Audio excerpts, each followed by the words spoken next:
Welcome back to the 2013 Healing with Horse Telesummit, where we're sharing new tools and inspiration to take your healing practice with horse to the next level this year. I'm Dr. Jen, and I'm hanging out with Charm, my gorgeous goddess. Hey, Charm.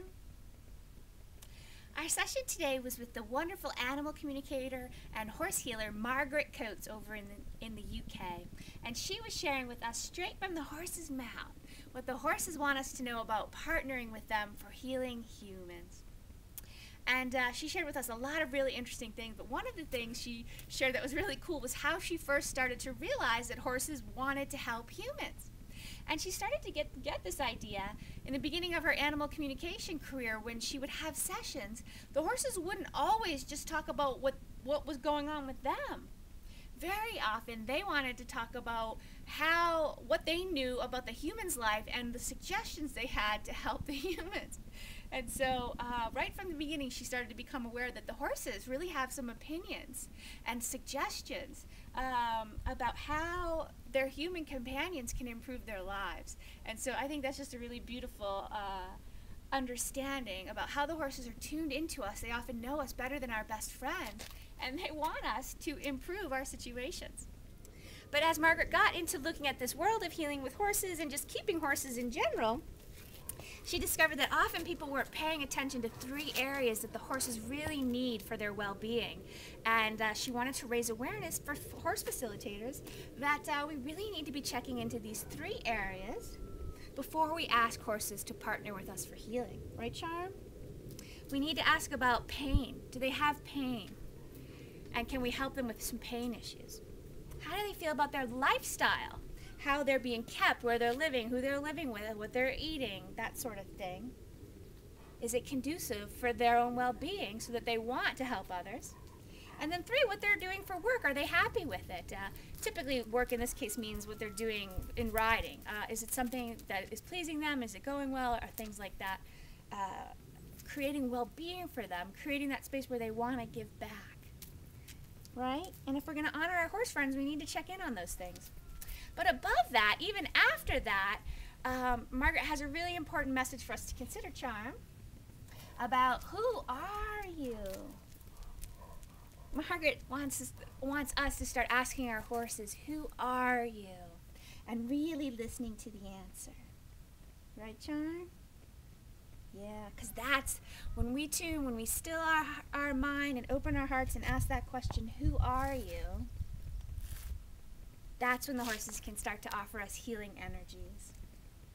So I hope you'll head on over to that interview. It's a fascinating perspective. She talks to some of my healing herd who really say some very interesting things that I think you'll want to hear about. And the whole conversation really reminded me about this white Arab mare that I met last year. Right, Charm? Do you remember that? And this mare said to me, imagine a world where everyone you met, you could see who they really were, and you honored them for the gifts that they have to share with the world. Right, Charm? Imagine that world. It's a beautiful place. And as I was talking with Margaret, what became really clear was that the horses, I think, are asking us. So I have a vision of a world where every horse that's involved in this work, this healing work, that we tune into them and we ask 3 questions so that we can honor them as full partners in this healing process. We ask 3 questions. Right, Charm? The first question is who are you? Right? What are your gifts to the world? What do you have to offer to humanity? Yeah, Charm? We're tuning in, aren't we? Yeah. What a world that would be. Who are you? What are the gifts you want to offer? So that's the first one. 2 is, how do you want to contribute? Oh boy, yeah. If you're going to be involved in this healing work, what do you want to do? What do you get excited about? How do you want to help humans? What ways do you think? How do you want to partner? What ways are fun for you? That's the second question. And the third question is, what do you need to support yourself, the horse. Can we move up here, Charm? Can we come up? Yeah. What do you need to be successful in the work? How can we help you release any of the emotions that you might take on from this healing work? And the horses have different needs. So that's the third question.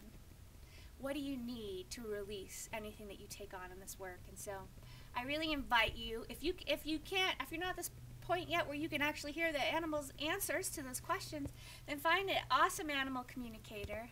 And my vision is that every horse that's doing this work will have those answers from them so that we know how to partner with them most effectively in this healing work.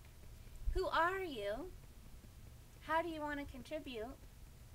And how can I help you release anything you take on during this work?